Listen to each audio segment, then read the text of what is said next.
Hello, everybody. Welcome back to my channel. Thank you for joining me for part 6. I think it's part 6 of our Bonnie and Clyde series, which has been a work in progress, which is pretty clear by the fact that I don't even know what part we're on at this point. But that doesn't mean that I'm not still enjoying it, because I really, really am. And for those of you who are still hanging on, I was not going to leave any of you without a resolution. So what I'm thinking now, this is not the last part. There will be one more part after this. There's just so much. And I was telling somebody the other day who was telling me that they were really enjoying the series and they didn't care how many parts it was. I said, to be honest, I could have made this 14, 15, 16 parts. There's so much information, and it's hard to pick and choose what you think is important to put in, what you think is relevant, and that's where I have a hard time because it's a part of a story, and I think it's all important. But I had to obviously edit down. That's what I did. So I'm really glad that you guys are here with me still enjoying this because these are some of my favorite stories to tell. Once I get so immersed into the case that I just feel like I know these people, which is what happens every time I read a book.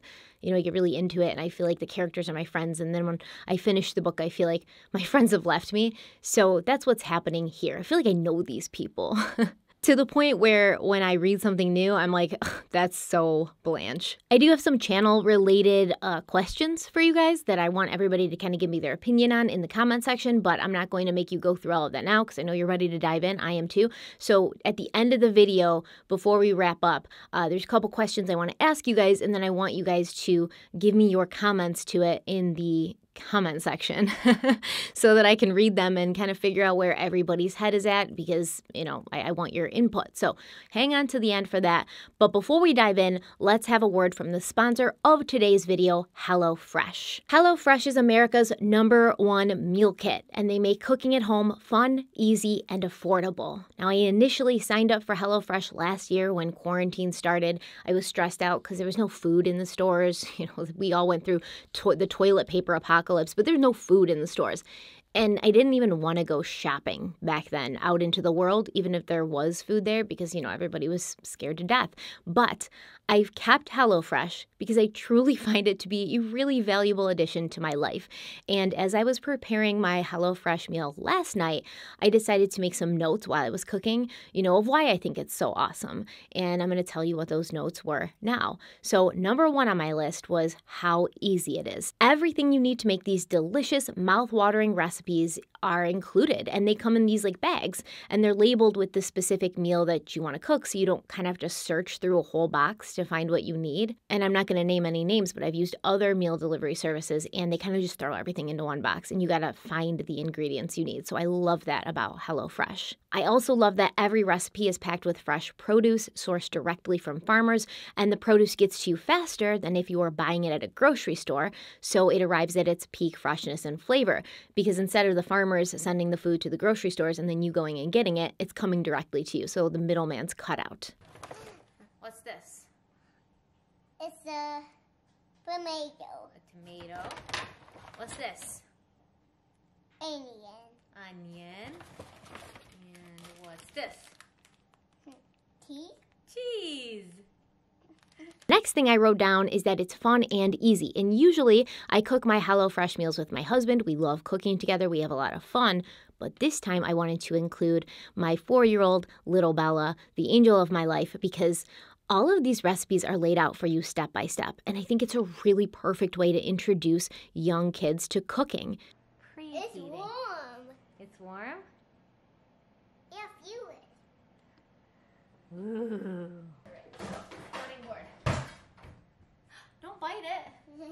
And I have to say, we had a lot of fun with it. A lot more than I expected, because I expected I was going to be stressed out, but it's so easy. Everything's pre-portioned. It's easy. The next thing I wrote down is the convenience factor. HelloFresh cuts out stressful meal planning and prepping so you can just start cooking and have dinner on the table in 20 to 30 minutes. And the cleanup's a breeze, too.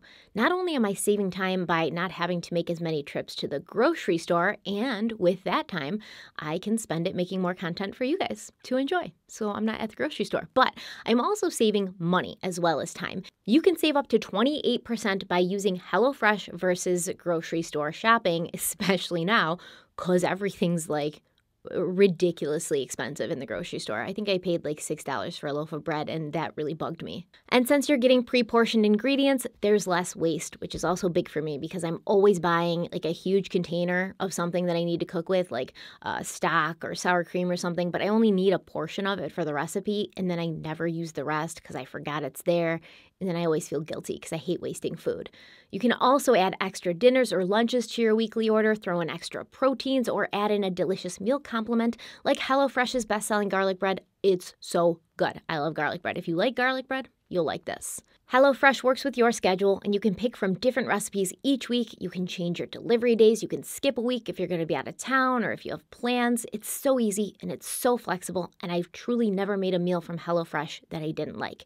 You've probably been seeing a lot of B-roll of me cooking with Bella last night, and that recipe was the beef flautas supreme with pico de gallo and lime crema. And I know it sounds all fancy, like it might be complicated, but it was so easy to follow the clear and concise directions, and it was so good, so much flavor, just the right amount of spice. Like, I'm not going to talk about it, I'm getting hungry. If you want to see how HelloFresh fits into your life and can make it easier, go to HelloFresh.com and use my code stephanieharlowe12 to get 12 free meals, including free shipping. That's HelloFresh.com and use the code stephanieharlowe12 for 12 free meals and free shipping. And there's an E on the end of Stephanie and Harlowe, in case you didn't know.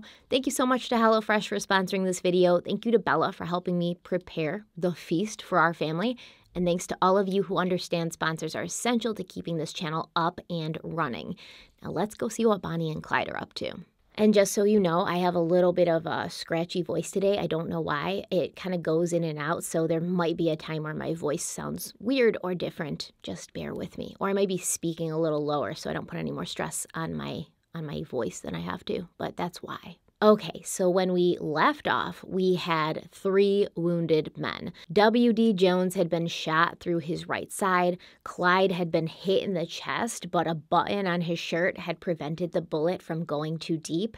And Buck had been grazed, and it left a bruise on his chest over his heart. So not super bad. At this point, Buck's probably going to be okay, but Clyde was in pain, a lot of pain. He was losing a lot of blood, but of course he refused to let anyone else drive. And as I've come to know these people, or these characters, even though they're real people, they're not characters, I have come to find that Clyde is a very type A, sort of has to be in control of the situation. And I think that comes from his low self-esteem, maybe from his height, maybe from issues in his childhood. But either way, he wanted to be seen by everybody else as the boss. And he didn't want anything that would challenge that. And he also didn't want to do anything that would make him appear to be weak. That would make him appear as if he could be challenged. About 5 miles outside of Joplin, the bedraggled band of outlaws had no choice but to stop because they got a flat tire. And they're always getting flat tires, probably because of the way Clyde drove, like a bat out of hell. That's something my mom always used to say, like, this person's driving like a bat out of hell. I don't understand where it comes from. Maybe bats fly out of hell really fast and really, like, recklessly. Have you ever seen a bat fly out of hell? How are they doing it? What was their speed? So they fixed the flat tire, and then they were able to get some aspirin and first aid supplies from a small country store, and they used these for WD, who was in the car, and he was going in and out of consciousness because he was losing blood, and he's in pain, and he's a 17-year-old kid. He has no idea what's going on. So apparently they figured out that the bullet had gone all the way through when WD got shot. And they did this by putting a tree branch into the bullet hole entry point and finding out that it came out the other side of his body, which just sounds completely gross and unsanitary on so many levels, but I guess also smart. If you have nothing else to work with and you got to figure out if the bullet's still in there and is going to cause other problems, I guess you got to make sure that it went out cleanly, which is what they did with the tree branch. I just hope nothing from that tree branch decided to make WD its new home. He's got a family of spiders living in him now. After driving 600 miles away from Joplin, bleeding the whole time, Clyde stopped in Shamrock, Texas, and that's east of Amarillo. And they checked into one of these tourist courts, these tourist camps that were on the side of the highway so that they could get rest, get some food, tend to their wounds, and decide what came next. But these 5 people had just been through something that didn't lessen their already paranoid and anxious moods. And they began to feel that certain cars kept driving past their cabin. And they were like, what are these cars doing? Are they after us? Of course, I understand why they were paranoid. Out of all the things that they had done, out of all the shootouts that Clyde and WD and even, Buck had been involved in, this was the worst. So it wasn't long before they were back on the road, but during the day, they can't go near any town. So they're pretty much just driving on all these backcountry roads. They're hiding out in the woods. They're just trying to wait for the sun to go down. And when the sun did go down and night came, they pulled into Amarillo, Texas to see if there was something that could be stolen, which would help them on their travels, whether it be a car or money or whatever. Obviously, at this point, Blanche Barrow was beside herself. She wrote in her memoir that she kept seeing the bodies of the men that had been shot in Joplin, and she now had to live with the knowledge that the safe and happy life she had waited so long for was probably never going to happen, and her husband was a wanted man again, and she was also wanted right along with him. And this sucks for Blanche because she stood by Buck's side and dealt with his family, specifically his mother, Cumie, while he was in prison, expecting that when he got out, he would be back on the right path and they could have a normal life. So all her dreams from the last several years are crushed now. I mean, imagine you spent 5, 6, 7 years waiting for something to happen, and it happens and you have it for like 5 minutes, and then the universe is like, psych, you don't have this anymore. In Amarillo, the women and a badly wounded WD waited in the car while Clyde and Buck went out prowling in the dark of night. Blanche wrote, quote, I started crying after he left. This was the first time he had taken a gun and robbed someone since he'd returned to prison. He'd gone back to prison so he could stop running and hiding from the law and be a free man. Now he was facing something worse than before. Life seemed so unkind to us, end quote. Once the two men came running back to the car with some money, they were back on the road again, with no plan, no destination, and no purpose, right? Other than evading law enforcement for as long as possible. And this is the insane thing. They're living these half lives. They don't have goals. They don't have a future to look forward to. They're living one day at a time, 1/4 mile at a time. I stole that from the Fast and the Furious. There's no job to go to. There's no family to care for. There's nothing to reach for. You're just trying to avoid getting captured or killed, or both. In her memoir, Blanche said, quote, we drove so much and so fast, most of the day and night, sleeping only a few hours at a time. One of us always kept watch while the other slept. We traveled through New Mexico, Kansas, Nebraska, Iowa, and Illinois, back through Missouri, Arkansas, Oklahoma, and Louisiana. When the money gave out, something was robbed. I don't remember sleeping in a bed more than 3 or 4 times in the next 2 weeks, end quote. Which I personally think is actually a lot of nights to be sleeping in a bed when you're part of a group that just took the lives of 2 men, 2 police officers, but that's just my opinion. Don't come for me. The fact that you got to sleep in a bed at all over those next 2 weeks is astounding to me because I would have been crawling in a hole in the ground and just hiding. I would have made like a ghillie suit out of leaves and just laid down on the forest floor. I would have been terrified, which is why I would have made a really bad outlaw, or a really good one, depending on how you look at it. If I can fashion a ghillie suit out of leaves and evade law enforcement, great outlaw. But at this point, what had happened in Joplin was nationwide news, now that the media had plenty of fresh evidence to run with. After the Joplin shootout, police had gone into the apartment that the Barrow gang had not only lived in for several weeks, but from which they'd been forced to abandon in a rush, leaving behind 99% of their belongings. Many of the things left behind were deeply personal, and they would transform Bonnie and Clyde and the rest of the Barrow gang into 3-dimensional figures, fleshed out figures for the public. There were a lot of guns found in the garage, including 4 rifles, a shotgun, a pistol, and a Browning automatic rifle. Now, the BAR was starting to become Clyde Barrow's weapon of choice, but he'd stolen it from the armory, and the beat cops in Joplin, they didn't even know what kind of gun it was, since they'd never seen one, and they'd certainly never used one, and we talked about this a little bit in the last video. Local cops in this time, they had, weapons and guns, but they weren't high-powered guns. So when Clyde and the rest of the Barrow gang, they're using these incredibly high-powered weapons, and the cops go in and they find these weapons, they're like cavemen. Kind of envisioned it like that Zoolander scene where Ben Stiller's character, he kind of transforms into a caveman, and he sees this computer, and he doesn't know what the computer is, and he's like tapping on it and like throwing it on the ground, trying to make it work. Appleton.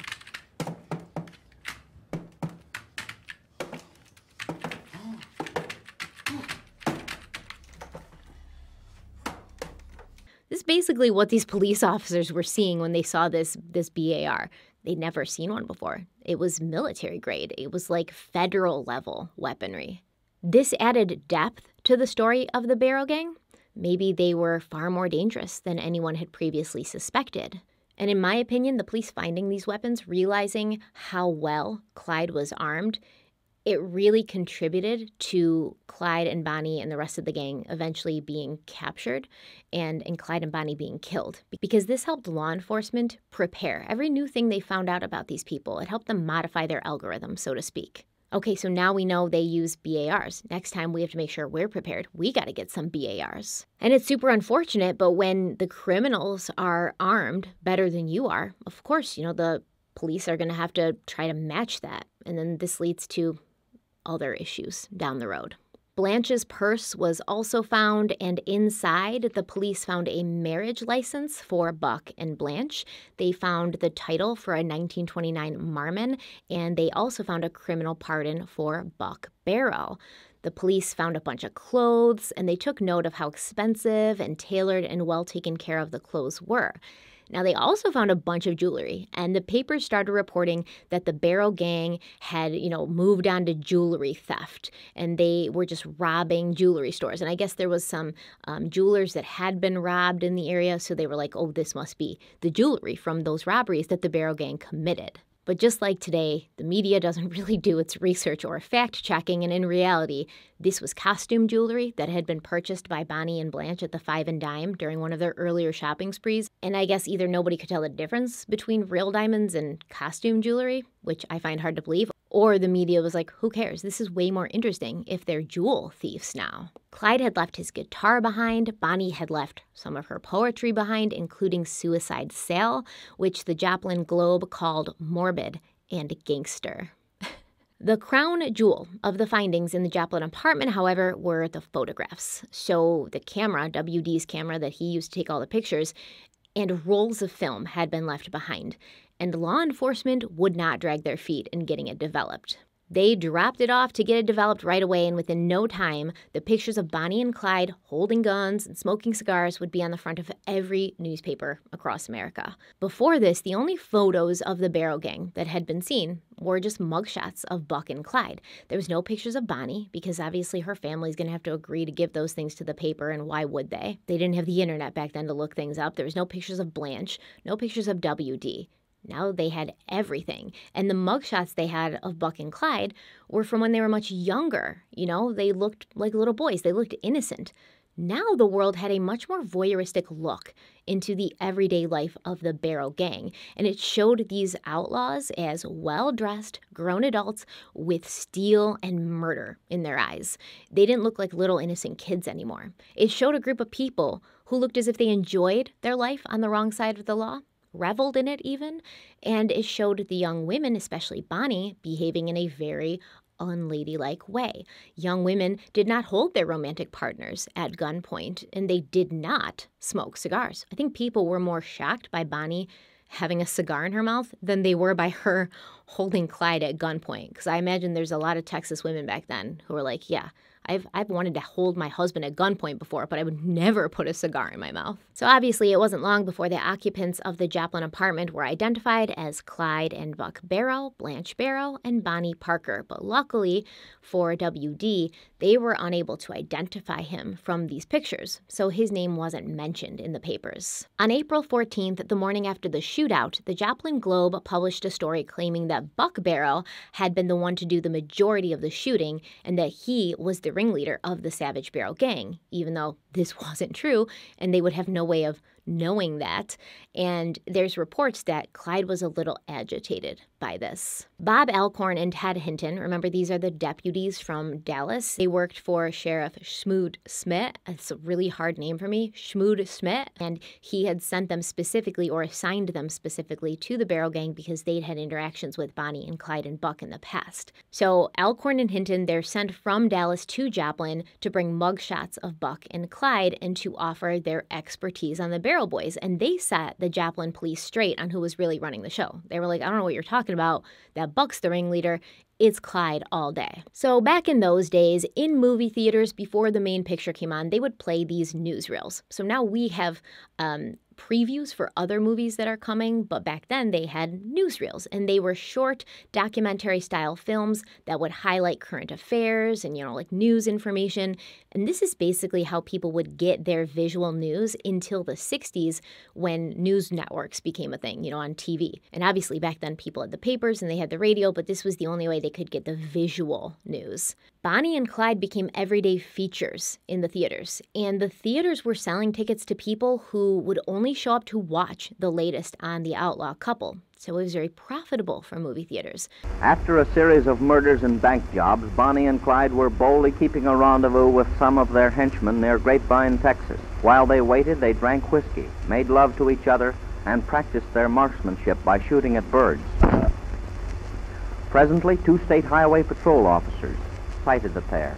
They decide to investigate. They approach Bonnie and Clyde totally unaware of their identity. And no matter what you thought about Bonnie and Clyde, the newsreels were entertainment that helped sell tickets and popcorn. But to some, the young couple were heroes who were sticking it to the rich and powerful, and they rooted for them to get away, even after Joplin, because everyone loves an underdog story. Jim Wright, who grew up in Texas and would eventually become a speaker in the House of Representatives, he was just 11 when he first saw pictures of Bonnie and Clyde in the papers and in these newsreels at the movies. And he said, quote, "Their whole image was one of glamour. You rather imagined them holed up in some upscale hotel. They always dressed perfectly, wielding guns in a deadly manner, coolly evading capture against all odds. It was a very romantic existence we felt they must enjoy, and even if you didn't approve of them, you still would have to envy them a little, to be so good-looking and rich and happy," end quote. But as we know, this was not a romantic existence that the Barrow Gang was living. They were not rich. They were not happy. They probably didn't feel very good-looking either, since they were sleeping on the ground most of the time. They were bathing in creeks. They were exhausted. They were injured. They were not feeling very good-looking, happy, rich, or any of that. None of it was romanticized. It was a very tough life. But that's kind of a good lesson to learn about perception, right? The difference between reality and perception. We, as the general public, we only get the information that's made public to us through the news or the papers or the internet. We don't have the full story all the time. So if a news outlet wants to make you feel a certain way, elicit a certain emotion from you, they want to, paint a picture for you, paint a narrative for you, they're going to just include whatever they need to make you believe what they want you to believe. You never have the full picture. And all they had were these pictures of Bonnie and Clyde and Blanche and Buck and WD that were taken in fun. They were just messing around. They were taking pictures. They were posing. This was not their everyday life. This was a small snapshot, an hour or two in, months and months of them being on the road, and it wasn't representative of what it was really like. So on April 27th, 1933, the group came into the small town of Ruston, Louisiana.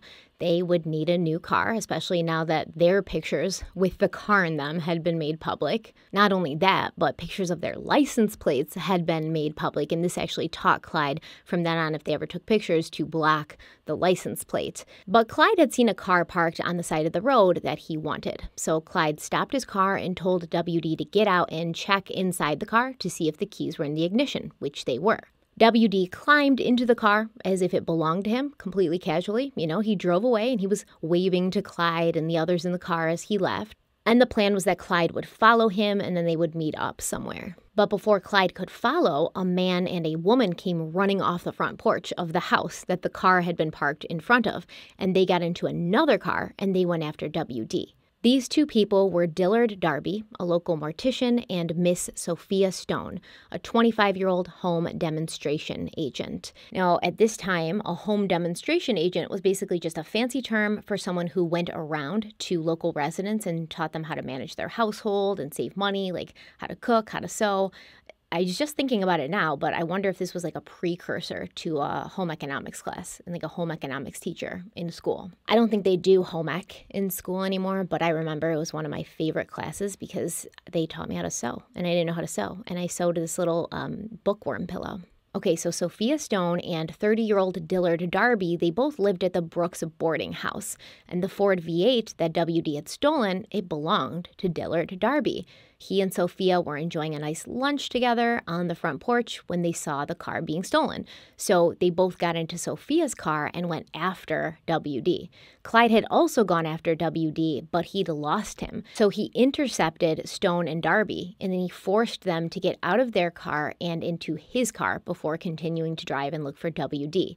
By the time night had fallen, WD was still nowhere to be found, and their captors, Sophia and Dillard, they were begging the outlaws to not hurt them. Of course, while she had a captive audience, literally, Bonnie took the opportunity to make conversation. You know, she loves talking to people. That was a hallmark of her personality. She was very social. And she chatted with Sophia about cooking and, different recipes. Finally, Clyde parked on a country road somewhere outside of Waldo, Arkansas. And he let Sophia Stone and Dillard Darby out, and he asked if they had any money to get back home. Dillard was like, no, I only have 25 cents. So Clyde gave him $5. But before they parted ways, Clyde made a joke with Dillard Darby. And, he was like, hey, you're a mortician. Would you embalm me when I die?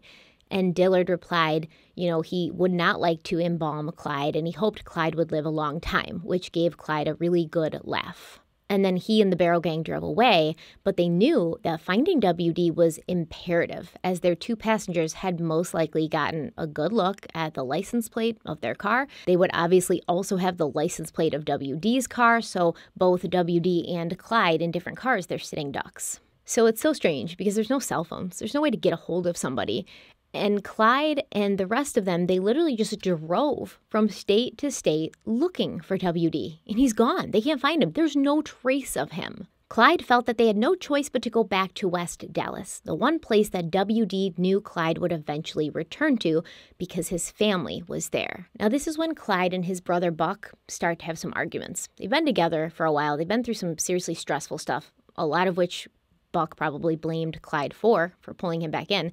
And when you're with somebody in a small car driving for hours and hours and days, you're going to get on each other's nerves. Buck was like, leave WD alone. He left us. He doesn't want to be with us. He escaped. Just stop looking for him. But Clyde was like, no, he didn't leave us. I know WD. We're, tight. He would never do that. He thought that something must have happened to WD to prevent him from returning. Clyde did go back to West Dallas. It was a very short visit. Even though Clyde had no way of actually knowing that Sheriff Schmood Schmidt and the Dallas PD were covertly watching the Barrow filling station every chance they got, sometimes it wasn't so covert, right? They would just walk up and knock on Cumie's door and be like, hey, what's going on? Anybody here? But they had these deputies driving through West Dallas constantly, every day, because they figured that Clyde would eventually come back. And they were right. But even so, Clyde assumed that West Dallas was not a safe place for him to be, especially after Joplin. So Clyde parked in the driveway of his parents' home, and he only stayed for 5 to 10 minutes. And Henry and Marie and Cumie, they all came out, and Cumie said she hadn't seen WD. So Clyde left a message with his family to give to WD, in case they saw him, to let him know that they would be back to West Dallas to get him again, if he ended up there. And then Clyde and the rest of them, they left Texas again, wondering what had happened to WD. Clyde was actually really worried about him. He said that WD was young and scared and wounded. And Clyde, like I said, he couldn't believe that WD had abandoned them of his own free will. Buck was sure that WD had escaped, and he was kind of glad that he had. He was a 17-year-old kid. Buck didn't want him running with them. He wanted WD to have a chance, and he hadn't been identified by the police yet, so he still did have a chance. Now later, WD would tell the police that he'd seen his chance to get away, and he'd taken it. But WD wasn't done with the Barrow Gang just yet. So WD actually allegedly did get into that car and started driving, and he was like, I'm free. I can just go. I can leave. I don't have to do this anymore. That's what he claims he did. But he would be back, so I'm not sure if he's actually being truthful or if he's just trying to make it look like he tried to escape so that they don't blame him as much. Throughout the month of May, Clyde and the rest of the Barrow Gang, sans WD, they stayed on the road, but it was tough for them to stay off the radar since the Dust Bowl had kicked back up. And the Dust Bowl, it made these horrible dust storms in Texas, in the states around Texas, basically all over this area that they'd be driving, and the incessant dust made it impossible to sleep outside or in the car because the dust would be so small and be so powered, like going fast with the wind. It would get through the cracks in the car. So the Barrow gang depended on the kindness of strangers, but even though these people who opened their homes were unknown to Clyde and his gang, Clyde and the gang were not anonymous to these people. So Clyde and Bonnie would knock on the door of a farmhouse and they'd be like, oh, hey, it's Clyde and Bonnie. They were like, hey guys, come on in. They knew exactly who they were harboring, and they would allow the outlaws to spend the night in their homes. They would feed them because they found it super exciting.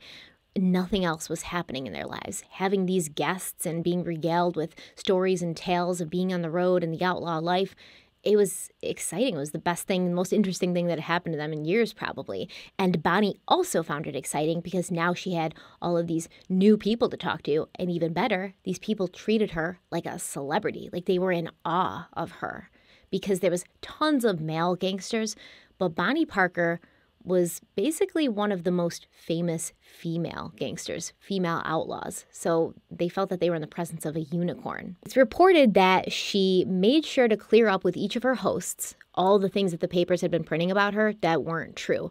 Specifically that she smoked cigars. She was like, don't worry, I don't smoke cigars. That's a lie. She also did try to hide her alcohol intake from these people, and she would do that by chewing on pieces of lemon peel when she drank to hide the smell of booze on her breath, and this became another hallmark of Bonnie Parker. So it lets you know that although Bonnie didn't mind being seen as an outlaw, she didn't want to be seen as the kind of outlaw who was, a sloppy drunk or smoking cigars. She still wanted to be seen as feminine and ladylike and kind of in control.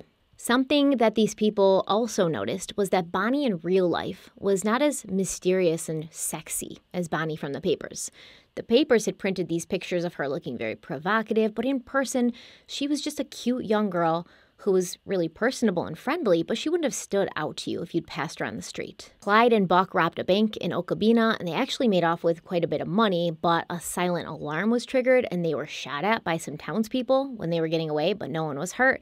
And with all the money that they'd gotten, it was now important to plan a trip home to West Dallas so that they could share the wealth with their family, and also they wanted to check in to see if WD had come back. They sent Blanche alone to West Dallas on Mother's Day, and according to Blanche, Bonnie and Clyde had an argument about this because Bonnie wanted to go to West Dallas. She wanted to see her mother for Mother's Day, but Clyde said no, and this made Bonnie really mad, so she pulled a gun on him. And then they had like a big argument about that because he was like, how dare you pull a gun on me in real life, not just for a photo shoot, but in real life. The plan was that Blanche was going to gather who she could from the family, Bonnie's family and Clyde and Buck's family, and then she was going to bring them to a predetermined meeting location where the Barrow gang would be waiting, and then they could have like a family reunion and kind of get the news and give everyone money, because a lot of the money that they stole, the Barrow gang, it went to their families. So Blanche, I think she took like a bus into West Dallas, and she got there,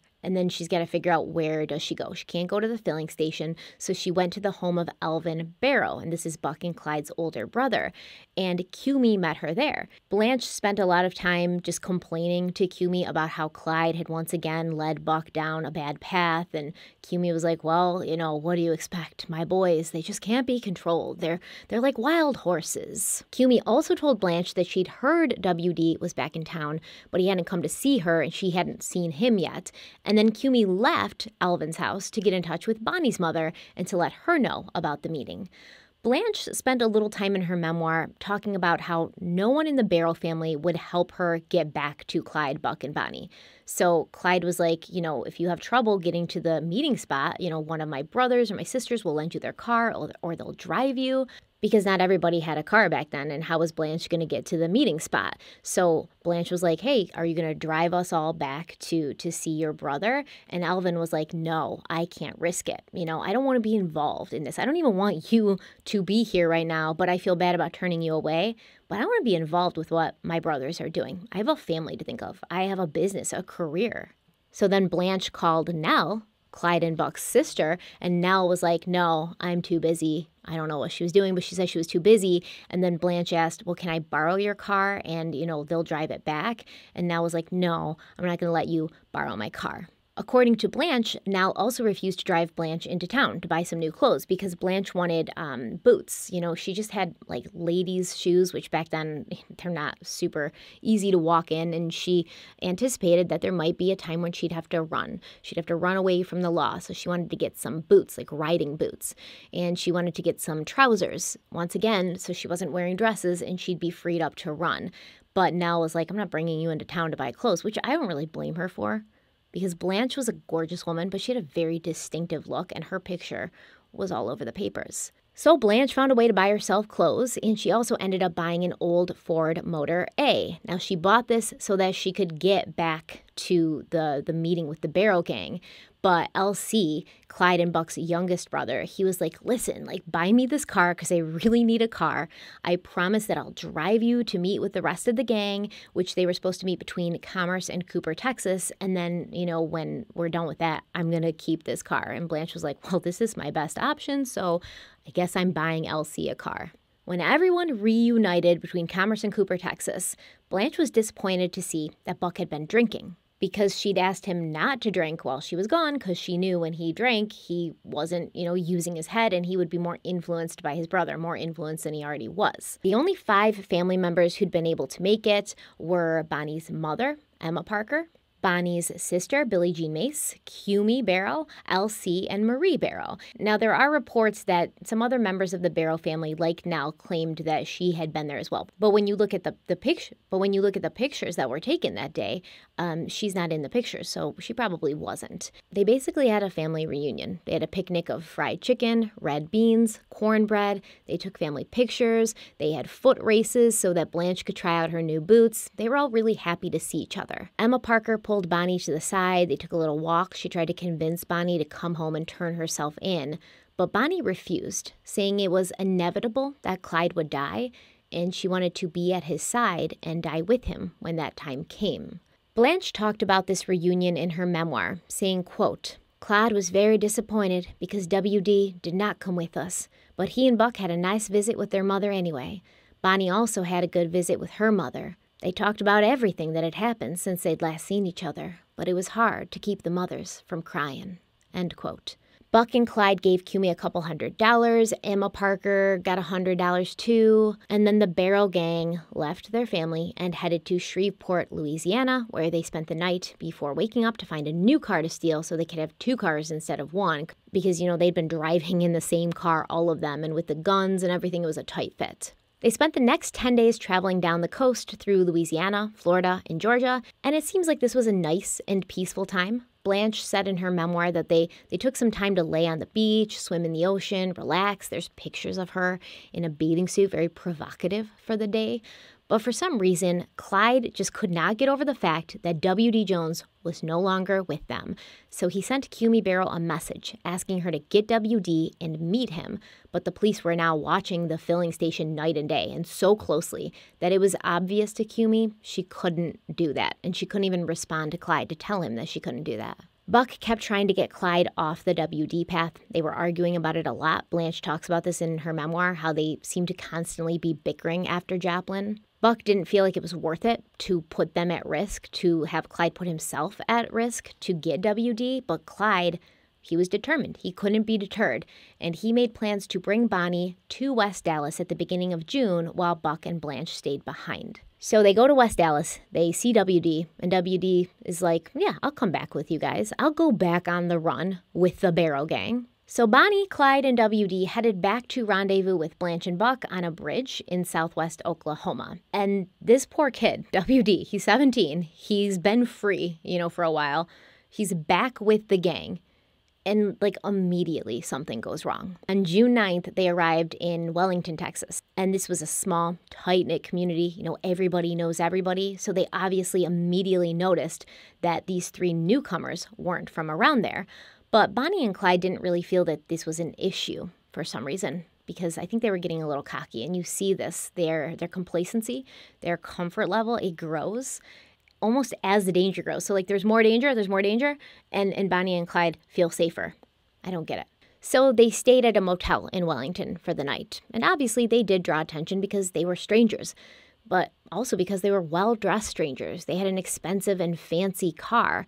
And this is a town that had been hit really hard by the Great Depression. All of these small rural farming towns were. And I read, I believe it was in the book Go Down Together, that there was a mechanics shop like across the street from where they were staying. And, during the day when Clyde and WD and Bonnie are sleeping, these mechanics would walk over from the auto shop and admire this car that they were driving because they hadn't seen one like it, in person. That's how much attention they were drawing to themselves.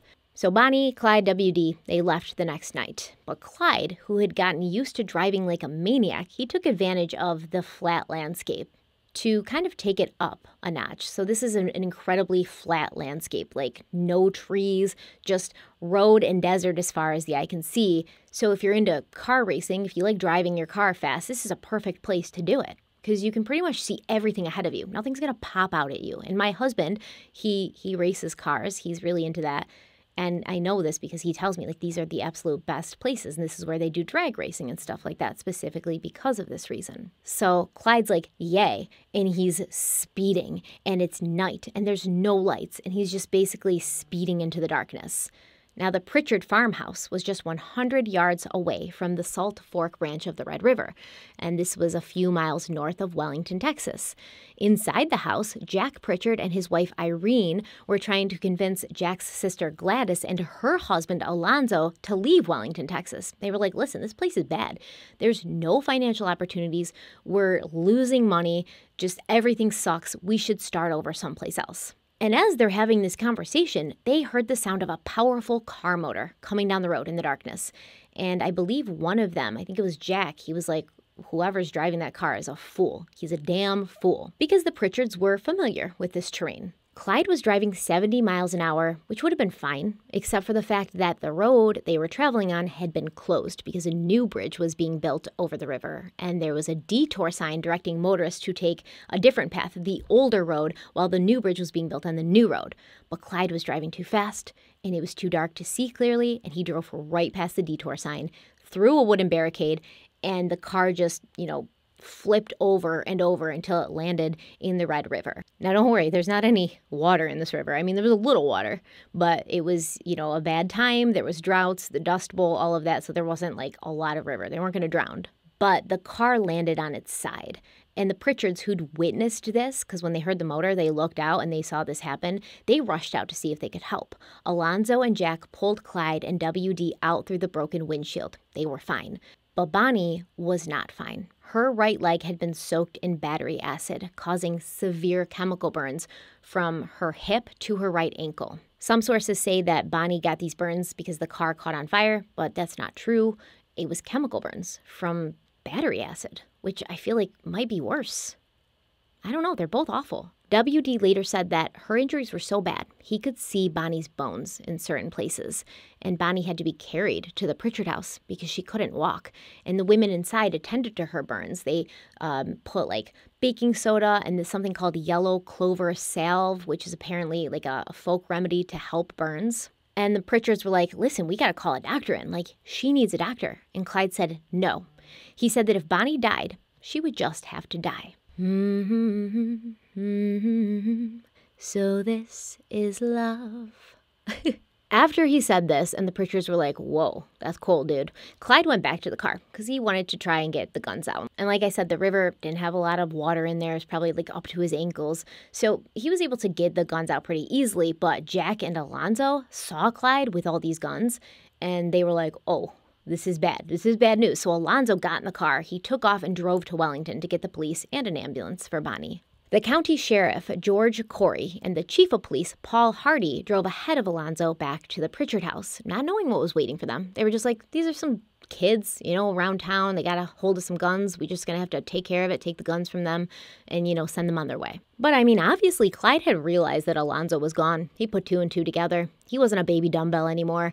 And as soon as the police officers stepped inside, they were facing the end of Clyde's BAR. Leveled right at them. And he was like, don't move or I'm going to shoot you. Bonnie, in her state, I don't know how, but she managed to get up and get out of bed and disarm the two policemen. They probably weren't scared of her. They probably just gave her their guns because they were like, oh my God, you look awful. You look like the Walking Dead.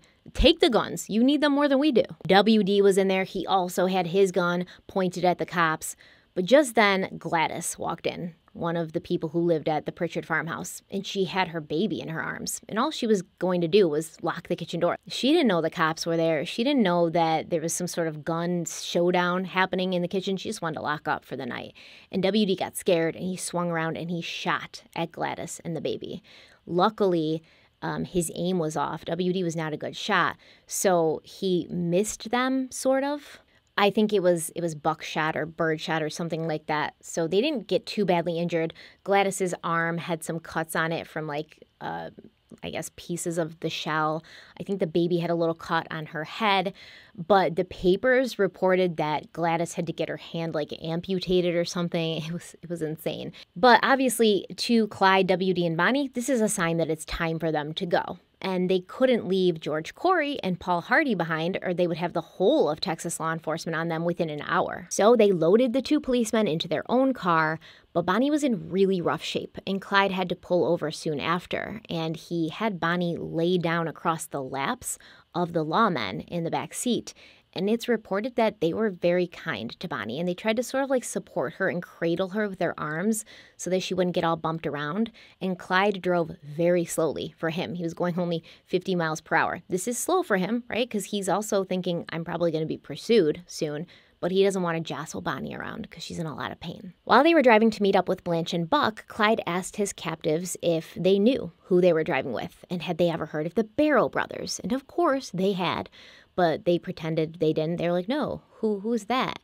And Clyde was like, what? How do you not know who the Barrow brothers are? What, have you been living under a rock? And he couldn't prevent himself from feeding his own ego, from being reminded of his own notoriety. So he had to, I guess, clue these men in onto who he was. And then they were like, oh, yeah, we heard of you. And he was like, yeah, you've heard of me, right? You are without doubt the worst pirate I've ever heard of. But you have heard of me. Even though the situation was bleak, even though Bonnie would never be the same, Clyde wanted to make sure that everyone knew his name. In doing so, he not only exposed himself, but Bonnie as well. The police officers were up close and personal with Bonnie during that ride in the back seat. They knew how badly she was injured. They felt bad. And they knew that the Barrow gang would probably have to seek medical attention for her at some point. And this is what caused law enforcement to start sending out messages and, bulletins to hospitals, doctors, nurses, all around the country, especially in the area of Texas and its surrounding states, letting them know that if they're, treating a young woman with burns on her right leg, to call the police because it's Bonnie Parker. Buck and Blanche were asleep in the car when Clyde pulled up, and they listened while Clyde explained what had happened. He said he thought that Bonnie might die, and on top of that, they now had two police officers that they needed to get rid of. Blanche said that Clyde's nose was bashed in and all broken from the crash. His face was all cut up. He was bleeding. WD was cut up on his face and on his arms as well. He also had a small acid burn on his leg, but he was still able to walk and drive. About Bonnie, Blanche said, quote, Bonnie was a mess of burns and cuts on her face, right arm, and leg. Her chin was cut to the bone. Her chest was caved in, although no ribs were broken. She was screaming and moaning like she was dying and appeared to be unconscious. All of us thought she would die before daybreak. All three of them should have been in a hospital. They really needed a lot of medical care, but they wouldn't be able to get any. I thought they all might die. Each was injured internally, but Bonnie was in worse shape than the others. End quote. According to Blanche, Clyde was undecided about whether they should kill Corey and Hardy or just tie them up somewhere and leave them. Now, he personally felt that they were good guys inside, and he didn't want to kill them because they'd been kind to Bonnie. But Blanche said that Clyde was like, if any of you think it's best to kill them, though, that's what we'll do. And I don't necessarily believe this because even Blanche has admitted, and everybody who's been around Clyde has admitted that he was alpha dog. He wanted to be the one calling the shots, making the decisions. So if he had made the decision to not kill them and to just tie them up, that would have been the word of God, the word of Clyde. So I don't necessarily believe everything that Blanche says about Clyde, even though he's not my favorite person. I don't believe everything she says about the Barrow family because there's clearly a bias there, but maybe. WD claimed that Buck wanted to kill them, but Clyde eventually decided to let them live because they'd been so gentle with his Bonnie. Clyde instructed Buck to tie them up in the woods somewhere, but when Buck got back, he was like, oh, I tied them to a tree with barbed wire, and apparently Clyde was upset about this, and he was like, well, you didn't have to do that. Blanche tells a different story, claiming that Buck told her that he hadn't tied them up that well, so that they would be able to free themselves before dinner. In his interview with Playboy magazine, W.D. Jones said, quote, "Bonnie never got over that burn. Even after it healed over, her leg was drawn under her. She had to just hop or hobble along. When she was so bad at first, we had to carry her to the toilet and take her off when she finished and put her back in bed." End quote. Clyde may not have wanted a doctor to come in and see Bonnie when they were at the Pritchard house, but he did everything he could to help her, even bringing in 2 different medical professionals to see her while they were staying at the Twin Cities tourist camp in Fort Smith, Arkansas. The owners of the tourist camp had a daughter named Hazel Dennis, who was a nurse, I believe, and she also called in a local doctor. But what Bonnie really wanted was her mother. So Clyde left for Dallas on June 18th, but when he returned the next day, he was with Bonnie's sister, Billie Jean, and not Emma. And this was a risky trip, riskier than ever before, because word had now gotten back to Dallas that Bonnie was badly injured and the police were on high alert, guessing correctly that Clyde would make a trip home to contact Emma Parker. So the cops started patrolling around the West Dallas area. And around midnight, Ted Hinton actually passed Clyde, who was going the other way with Billie Jean in the car. Hinton saw Clyde. He saw, who he thought was an unidentified woman. He did a U-turn and he tried to catch up, going 80 miles an hour, but he couldn't catch up. Now, while Clyde was gone, Bonnie picked a fight with Blanche and Buck. Blanche said that she was just, sitting outside and she could hear Bonnie swearing at Buck from the bedroom. And then she heard Bonnie tell Buck to bring Blanche in so that she could whip her. And Blanche was like, "What the heck did I do? I've been taking care of you, woman, and now you want to beat me up?" Blanche had been doing all the cooking and cleaning. She'd been going into town every day to get food and more medicine for Bonnie. She'd been taking care of Bonnie's burn. Obviously, she felt that Bonnie's behavior was out of line. So Blanche went into the bedroom and Bonnie started cursing at her as well. And she was like, "I'm sick of you and Buck being with us. I want to physically fight Blanche." And Blanche was like, "I'm not going to fight you." And she told Bonnie that she felt that fighting Bonnie in Bonnie's current condition would be like fighting a child. And when Blanche said this, Bonnie was like, "Don't worry, I may be in bad shape, but my sister's coming, and I'll have my sister Billie Jean take care of you for me, and then I'll tell Clyde to beat up Buck, and then we're going to leave you both behind, because you suck. You're useless. You're too afraid to do anything. You don't, want to shoot a gun. Blanche doesn't want to be involved in anything. Buck's a loser." She was just going off. And apparently this had started when Buck made a comment about Clyde being so insistent on bringing W.D. back, and Bonnie said she was glad that W.D. was back. She said that he had more balls than Blanche and Buck combined, especially Blanche, who refused to take part in any of their illegal activities and just cried and complained all day. According to Bonnie, Blanche was just dead weight. Now, Buck and Blanche kept trying to calm Bonnie down, telling her, "We can settle this when you're better." But she kept saying, "Better? Okay, but I'm well enough to take care of both of you." I don't know what was going on, but she had some serious anger issues happening. W.D. had to come in and help calm Bonnie down and get her back in bed, and Bonnie told him what Buck had said about, how he didn't think W.D. should have come back. And then she claimed that the reason Clyde had gone to get W.D. back was because he knew Blanche and Buck wouldn't protect Bonnie. Only W.D. could be trusted in that regard. And it looks like what happened is that Bonnie was obviously already in a very bad mood because she was in so much pain. She was very badly injured. And she'd gotten a prescription from the doctor for pain medication, which helped, but then she became dependent on it, and when it wore off, she was like a raw nerve, with no control over her emotions or her impulses or her temper tantrums. And Buck was sort of trapped in between his wife and his sister-in-law, both of whom liked to complain, to throw their weight around, and Blanche was giving him the business about being responsible for getting them in this situation to begin with. I bet she was tossing "I told you so's" all over the place. Everything was really bad at this point. They'd run out of money again. Bonnie was too injured to travel, so they were basically sitting ducks, and their interpersonal relationships had begun unraveling. They were sort of splintering. It was Buck and Blanche against Bonnie and W.D. and Clyde. Also at this point, they'd been renting 4 cabins at $1 a day each, and they had to pay the nurse that was treating Bonnie, so getting cash was a #1 priority. Clyde wanted to stay by Bonnie's side at all times. He never wanted to leave her, so he told W.D. and Buck to go out and get some money.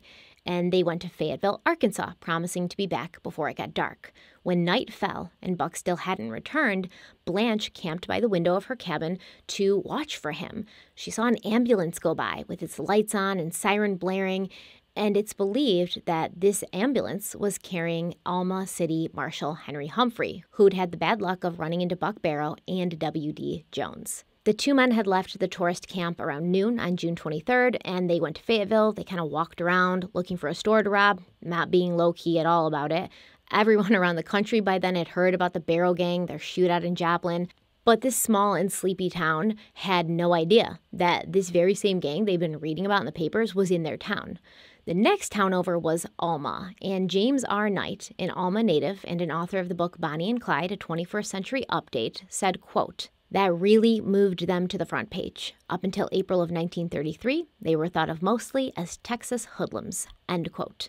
At around 5:20 p.m., W.D. walked into Brown's grocery with his pistol drawn, and he took $20 from the till, along with 35 cents from the young bag boy. Because he was like, "Yeah, any money on you?" And the kid was like, "I have 35 cents." And W.D. was like, "Give me that." W.D. also informed the owner, Mrs. Brown, that he was going to take their delivery truck, which literally said Brown's Grocery on it, so it was probably the worst choice for a getaway vehicle in the history of bad getaway vehicle choices. No one can really say for sure why W.D. wanted this truck so badly. Besides that, the battery on the truck was dead, so when W.D. got in, it wouldn't start.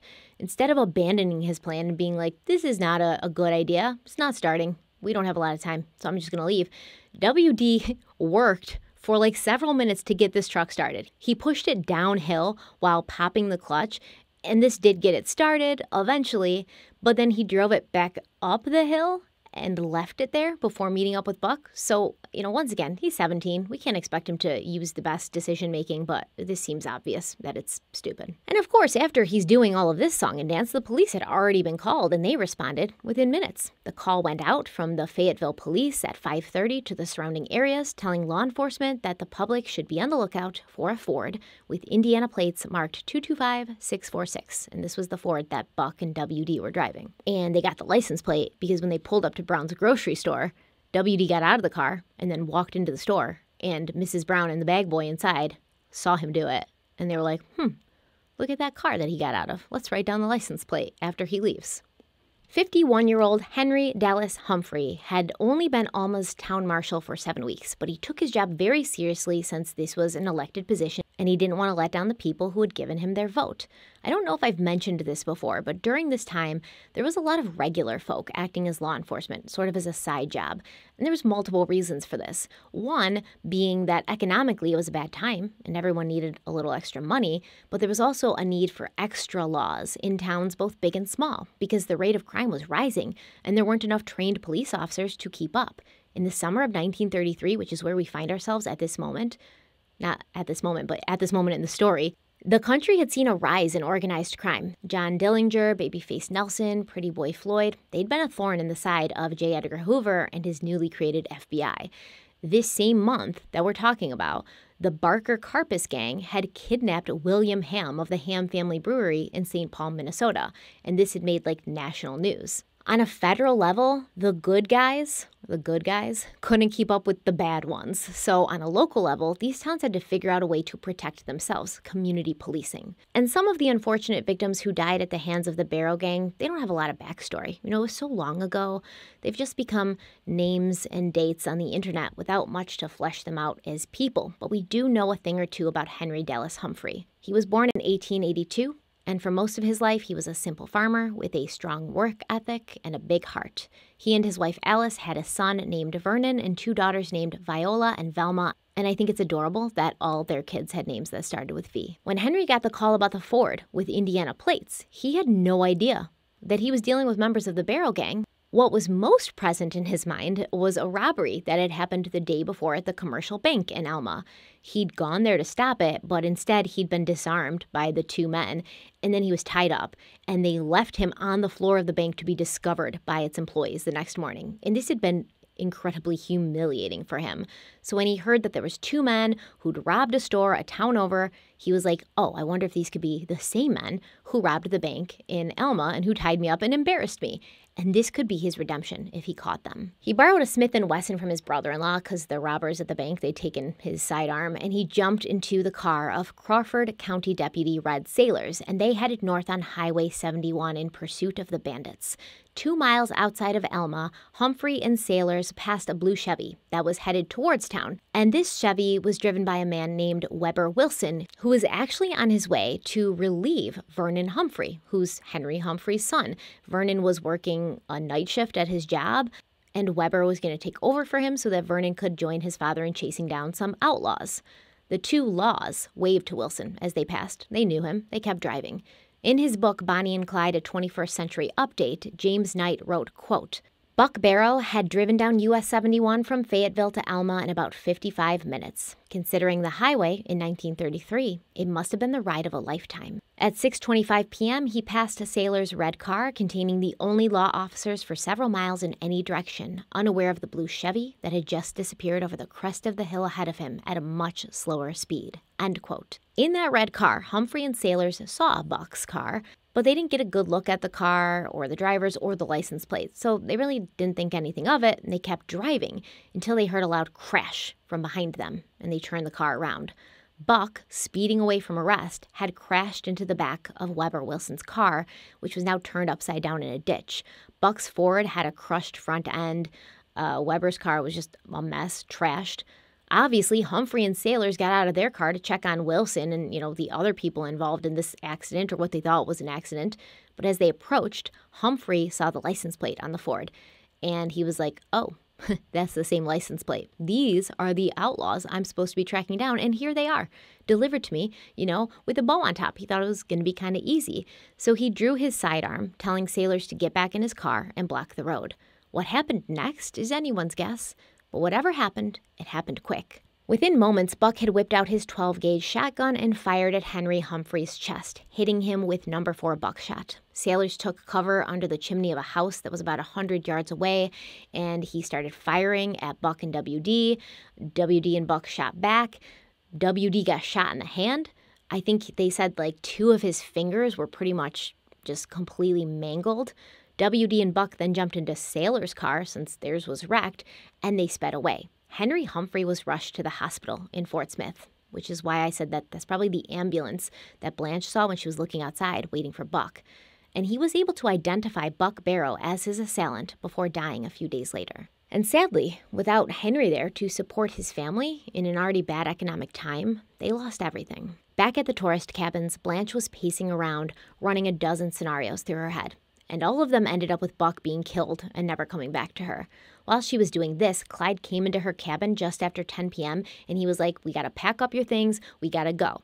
He said Buck was fine, he was back at Clyde's cabin, but he and WD had gotten into a car crash and killed a law. When Blanche was finally able to see Buck, she said he was all cut up and bloody from the crash, and he said to her, quote, oh, honey, I believe I killed a man. I sure do hate it. I hope he doesn't die. I never wanted to have to kill anyone, but I'm afraid this man might die if he's not already dead. I don't know if I killed him or if WD did. We were both shooting at him and the other one, so if he dies, I'll be just as much to blame as anyone. I never thought I would have murder on my soul, but now I guess I will have." End quote.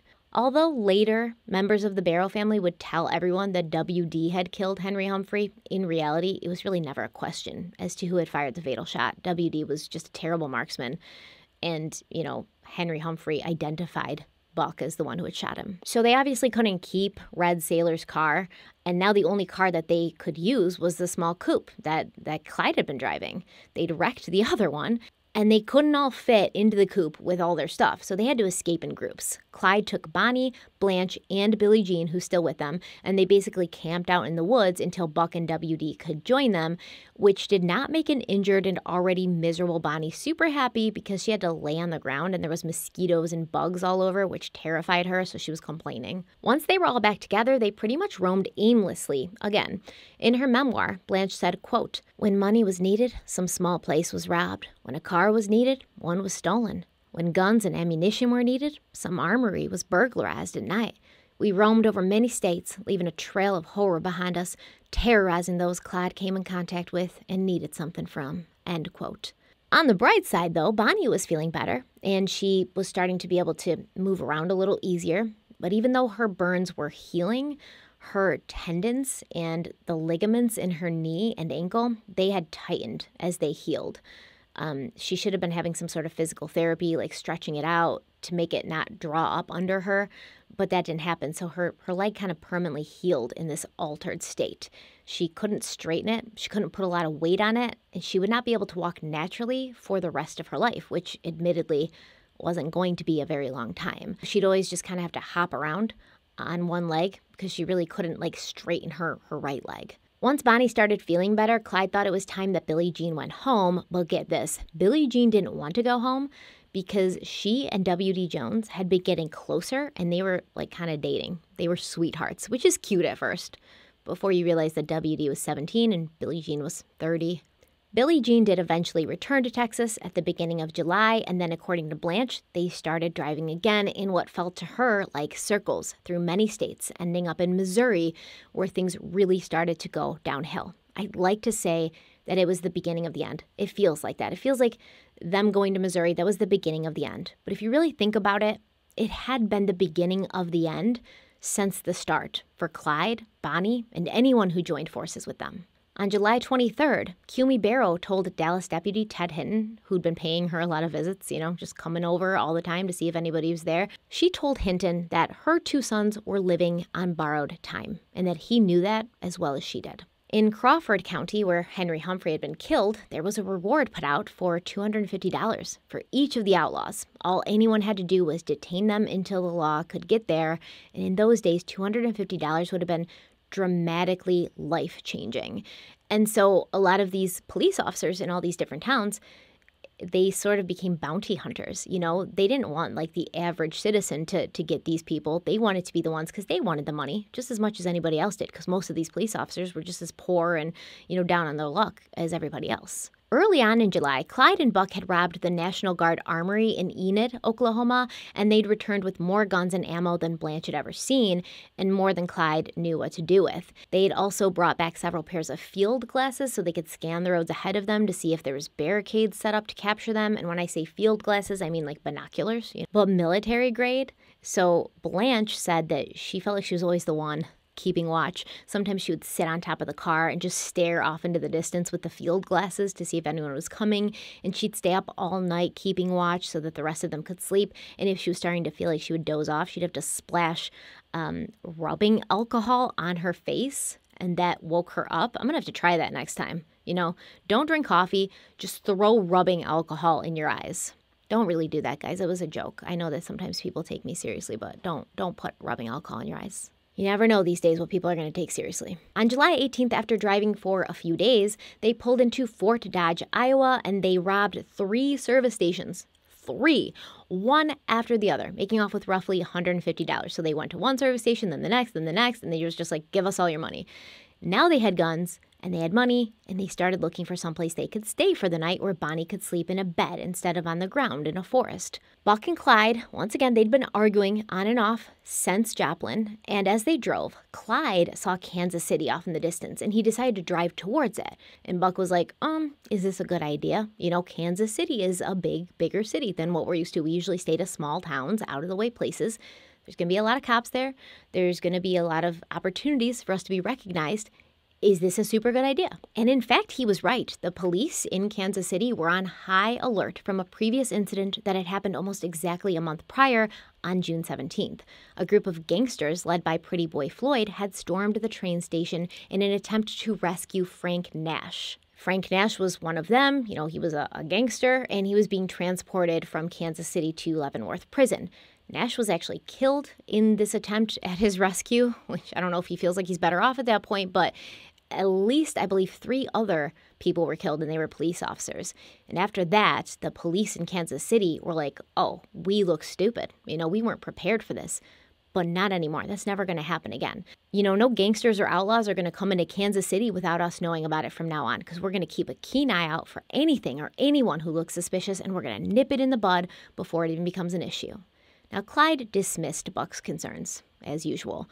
and kept driving. In her memoir, Blanche claims the brothers had been fighting because Buck had been trying to steal a car so that he and Blanche could leave the group, and I guess Clyde wasn't happy that Buck was trying to leave. Now here's the conversation she claims happened between Clyde and Buck. So Buck says, "That's Kansas City, isn't it?" And then Clyde says, "Sure, boy, this is a big town. Aren't you afraid we'll meet some cops? They probably know we are this near." And then Buck said, "No, I'm not afraid of meeting any cops, but I do know Kansas City is one of the hottest towns for people like us to stop near in the Middle West. What if we're near Kansas City at a camp and the cops come in looking for someone else, drunks or car thieves? Anyone besides us could get a place hot, and we would run right into their heat without knowing it until we got into it. Then we would have to shoot our way out. We may stop near Kansas City, but of course, you haven't enough brains left to use. You would rather make someone think you are tough, take all your guns away from you, and you would throw up your hands and beg like a baby because you can't make it unless you have enough guns behind you to supply a whole army. And you will squeal on your mother if you thought it would keep you from prison or getting your neck broke. But I'm not going to stay with you any longer than it takes to get a car, so Blanche and I can leave you. We don't have to put up with it. We can live a lot longer away from you than we can with you. Luck has been with you so far. You haven't escaped just because you are smart or because you used your head. If you had used your head, you would not have had so many murders on your hands. Well, I will never have so many on mine. You can kill and not give anyone a chance, but someday you will meet someone that won't give you a chance to fire a shot." End quote. So I don't know about this. First of all, if Blanche remembered all of that, like word for word, I mean, she's got a photographic memory, and she's really wasting her talents as a gangster's girlfriend or wife. But it sounds more like something Blanche would say. Buck was a lot more kind of laid back, like whatever. You know, he may have not been happy with what his brother was doing, but he still loved his brother, and he was also worried about Clyde. So it just sounds more like what Blanche would say, kind of confrontational. And Buck wasn't really that kind of person, but who knows? At least we know that this is at the very least what Blanche was feeling and what she would have said to Clyde. And after that, no other words were exchanged between the brothers as they gave each other the silent treatment and made everyone else in the car feel awkward for a while until they got to about 20 miles outside of Kansas City and they found a town called Plate City, Missouri. There they found a small tourist court with only 2 cabins, and there was a left cabin and a right cabin, and they were connected by a garage between them. Next to the cabins, there was a bar/restaurant called the Red Crown Tavern, and I believe that the cabins were called the Red Crown Tourist Court. So these are owned by the same people. They kind of operated simultaneously. And across the street, there was something called Slim's Castle. It was a combination service station, cafe, and grocery store. Clyde thought this is the perfect place. But in reality, this was the kind of place that he would usually never feel safe in. There was only 2 cabins, and they would be occupying both of these cabins. So in other tourist camps, they would just be, 5 people or 6 people amongst 20 or 30 people, and they could kind of blend in. But here, they're the only people occupying these cabins because there's only 2. And there was a lot of people around who worked at or went to the nearby businesses. There was a dozen different ways they could have been recognized. They were new in town, and all these people who were around you at these businesses, they're going to be like, oh, who are these people? What's going on with them? What's their story? They tried to take some precautions by hiding Buck and WD in the back seat under some blankets. And then when Clyde rented both of the cabins, he told the manager that it was just himself, his wife, and his mother-in-law, who in this scenario was Blanche. I'm sure she was super happy, super pleased that Clyde was referring to her as Bonnie's mother. He then parked their car in one of the garages, and then, WD and Buck could get out of the car because the garage entered into the cabins. And they brought their bags into the 2 cabins. Blanche and Buck took the left cabin, Bonnie, WD, and Clyde took the right one. And then they sent Blanche out for some food. They always send Blanche out to do stuff because I guess she would be less recognizable. Also, she's a woman, so people are going to find her to be less of a threat. And Bonnie obviously can't even walk, and she's notorious. But I always wonder why they kind of didn't have WD do more of this stuff. It kind of felt like they made Blanche their personal maid and housekeeper and cook. Well, Blanche was anxious about the task that she'd been given. First, Clyde gave her a bunch of change, and she didn't want to pay with change because she felt that was kind of shady. But she was also told to purchase enough food for all 5 of them, obviously. But there were supposed to only be 3 of them staying at the cabins. This is when Blanche began to suspect that they'd been recognized. When she bought the food, the manager told Blanche that he wanted to walk back to the cabins with her because he'd forgotten to write down their license plate number for his records. And Blanche was like, why didn't you do that when we rented the cabins? We've never been asked to give our license plate at these cabins before. Something sketchy's happening. The next morning, Buck and Blanche were eager to get back on the road and get out of there because Blanche was really nervous and she's telling Buck about this, which is making him nervous too. So Buck, who still wasn't talking to Clyde, he told Blanche to go to Clyde's cabin and see what they wanted to do for food and to also see when they would be leaving. Clyde told Blanche that they wanted chicken and beer. He gave her some money, more coins, but he also told her to pay attention to how people acted around her because Clyde, Bonnie, and WD wanted to stay another night and he wanted to make sure it was safe. So he sent her there to get the food and also pay for another night. When Blanche saw the manager, again, she felt that he wasn't acting right. She said, quote, I told Clyde I thought he was either an officer of some kind or else he was the type that might tell the law we were there if he had the slightest suspicion about us. I didn't feel that we were safe to stay another night, but Clyde said it was just my imagination, that everything will be all right. So I said no more, end quote. But later that day, Blanche went to go get some more food for dinner. You got to eat more than once a day. And she found that the manager she'd been dealing with previously, the one who'd taken their license plate number, he'd left and gone to Platte City, which wasn't far away. And this immediately made Blanche nervous, wondering if he'd brought their license plate number to the police. Clyde and WD had also gone into Platte City. They could walk. It wasn't far at all. But they went there to pick up some medicine for Bonnie. And while they were gone, Buck and Blanche sat and talked about what was next for them. They were planning, as soon as they could, to leave the rest of the gang. Buck said he wanted to go to Canada, get a small cabin somewhere in the mountains. They could fish, they could trap their own food. They could stay off the radar. They would have each other. And Blanche was like, that sounds like a dream. When Buck was ready to go to bed that night, Blanche went to the service station right next door to get some fresh towels. And she said that everyone was talking when she walked in. But then they all got so quiet you could hear a pin drop. And the woman at the front desk was almost too polite and too helpful when Blanche asked for some towels. Kind of like, oh, no problem, honey. What else can I do for you? Super friendly. When she got back to the cabin with the towels, she told Buck what had happened. And he told her to go tell Clyde and see what Clyde thought. Clyde felt that Blanche was overreacting. He felt, they'd be safe at least until the next morning because it was nighttime. It was time to go to bed. And Blanche responded, okay, if we all get killed here tonight, you can't say I didn't warn you. If you don't know what foreshadowing is, that was it, right there. The Barrel Gang would find themselves in two shootouts in July of 1933, almost back to back. And once the smoke had cleared, nothing would be the same. Buck went to bed first that night, but Blanche had some washing to do, clothes. And by the time she crawled under the sheets next to him, he was fast asleep. Blanche was falling asleep herself when she saw a flash of light outside her window, followed by a knock on the door of their cabin. It was Platte City Sheriff Holt Coffey, and he had 14 other police officers behind him. So let's rewind a bit. What the Barrel Gang didn't know when they'd made the Red Crown cabins their temporary home was that the Red Crown Tavern, right next door, was a popular hangout for local law enforcement. On July 19th, the same day that they checked in, a highway patrol captain named William Baxter was having lunch at the tavern, and he did this often because the food was good, and this is where all the other cops kind of gathered, and they could catch up, shoot the shit, talk about local gossip. While he was there, someone told him about a suspicious group of people who were occupying both of the cabins. What was suspicious about them, you ask? Well, this was a small town. Like I said, the Barrel Gang were complete strangers, so they'd already drawn attention from a town of people that were always looking for something to talk about. And that means that everything they did was also heavily scrutinized. Even the smallest things that you would think weren't noticed were noticed. Blanche had been right when she'd been buying food for 5 people instead of 3.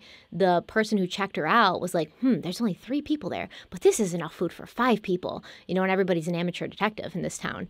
It was also reported that they had parked their car backwards in the garage. So Clyde had backed it in instead of driving in. And this was known to be something that criminals and outlaws did so that they could make quick getaways. It had also been noticed that the right cabin, the one that Bonnie, Clyde, and WD were staying in, there was newspapers taped over its windows. Clyde had done that so nobody could look in, but that ended up being more suspicious than anything. And the manager had already found this newspaper thing Very sketchy, which is why he'd asked to go in and write down the license plate number, which he now gave to William Baxter. So Baxter, who was tight with Sheriff Coffey, he goes over to the sheriff that day and he's like, listen, I think we might be dealing with the Barrow Gang here. I've heard they might be in this area. These people are acting sketchy. What should we do? Well, Sheriff Coffey was not a stupid man, and he was not going to march up to the cabins and try to be a hero because he knew that the Barrow Gang were notorious for using BARs, and his small-town police department didn't have anything close to being that powerful. So Sheriff Coffey, he goes over to Sheriff Tom Bash, whose jurisdiction included Kansas City. Coffey knew that Bash had access to machine guns and armored cars, so he asked for his help. And Bash was like, I'm so sick of you small-town cops always coming in and asking me for my help and my resources. You always think you got outlaws in your towns. You don't. Outlaws only hang out in Kansas City because we have a cooler town than you do, and your town is small. Nobody wants to be there, not even the outlaws. He was just miserable about it.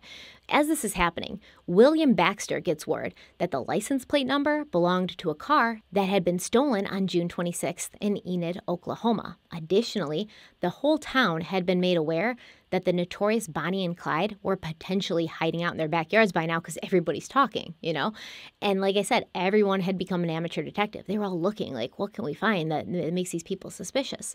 The cashier at the drugstore where Clyde had gotten Bonnie's medicine, she called Sheriff Coffey and she was like, listen, a young man came in, he was well-dressed, and he bought some medicine and bandages. And I heard that Bonnie Parker has been badly injured, so this might be a clue. I'm not saying this to make fun of them or put them down that they thought they were amateur detectives. I'm really impressed, actually. So Baxter and Coffey started to plan their raid. Once Sheriff Bash from Kansas City, had heard all the evidence, he begrudgingly let Coffey borrow a few machine guns and one armored car. So gracious of you.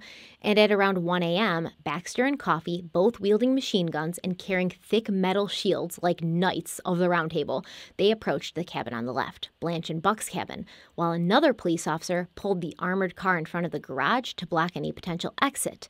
Blanche and Buck were in bed, and Clyde couldn't see what was happening outside due to the newspaper that he taped on the windows. Now that we're caught up, and we're back to Blanche, she hears the knock on the door, and she calls out, who is it? Coffey's like, it's the law. I'm the sheriff. Open up. Buck, who'd been woken up when Blanche called out, he got up, he starts getting dressed, and he's like, listen, don't let the police in. Don't let them know that there's a man inside with you. So Coffey's telling Blanche through the door that he wants her to come out. And she's like, okay, hold on. I just want to get my clothes on, wait till I'm decent. And she did this so she could buy some time.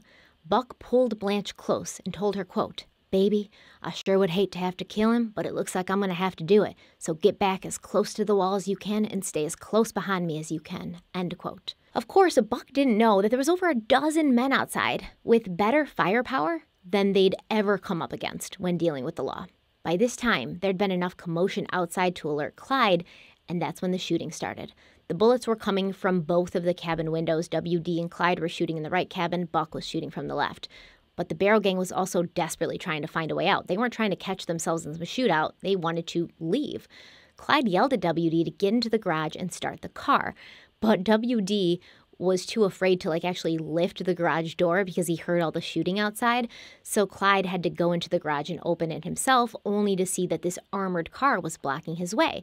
So we opened fire on it. And I guess the car wasn't as armored as everyone thought it was, because the man inside, a police officer inside, he was behind the driver's wheel, he was shot in both of his legs. After this, it was just a mess. Clyde was able to shoot his way out of the garage, and WD and Bonnie had loaded into the V8, but Blanche and Buck in the other cabin would be running through a literal minefield trying to join them. As Blanche and Buck ran from the front door of their cabin to the V8, a shot from Baxter's machine gun hit Buck on the left side of his temple. The bullet exited out the front of his forehead, but it took a large chunk of his skull with it, and it's reported that you could see his brain. Blanche, who'd been beside him when they were running and he'd been hit, she thought he was dead, but she still stopped, and she looped her arm through his, and she managed to drag him as far as she could before Clyde joined her, and they both loaded Buck into the car. But they weren't in the clear yet. As they drove away, the Laws kept on firing, and one of their bullets struck the window. And so it's the back seat. Blanche is in the back seat with Buck, and she's crouched over him like this. So she's facing one of the windows. She's trying to cover him with her body so that he doesn't get shot. But when the bullet hit the window of the car, it made the glass of the window shatter. and she looked up when this happened, and she was struck in both of her eyes by shards from the window. In her memoir, Blanche said, quote, "Then my vision suddenly faded out. All was dark. I thought my eyes had been damaged by bullets and glass, but I felt no pain. I was past feeling pain. Then, when hot blood began to stream down on my face, I thought some of it was water from my shattered eyes. They got my eyes," I said. "I can't see." End quote. It feels like things could not have possibly gotten worse after this, but believe me, they could, and they did. And that's where we'll pick up in the 7th and final part, I hope, of our Bonnie and Clyde series. Thank you guys so much for being here. Don't forget to check out our amazing sponsor, HelloFresh, in the description box. Also, don't forget to follow on Twitter, on Instagram. Follow my podcast that I co-host every week with retired detective Derek Levasseur. New episodes go up every Friday. I did want to talk to you guys about maybe possibly starting another channel, because there's things that you all have asked for, like lifestyle vlogs, skincare, makeup. And there's also things that I want to do, like movie reviews, television show reviews. I'm watching these movies and these television shows, and I want to discuss them with somebody, but there's nobody around who wants to do that with me. So it would just be, a small channel. You could subscribe if you wanted, watch that content if you wanted, but that way I wouldn't have to mix that content with this content. It would kind of be separate, but, anybody who wanted to watch that kind of stuff could go over there. So let me know in the comments if you would like that. I might attach a poll here if I figure out how to do that, and then you can vote for it, but let me know if it's a good idea and what you think about it. I have, a lot of things that even books, like book reviews or my favorite books, my favorite movies, music, stuff like that. So much that I want to talk about that I just don't want to, put out on here in case people aren't interested. But thank you so much for being here. Stay tuned for the next video. Stay kind and stay beautiful. And I'll see you very soon. Bye.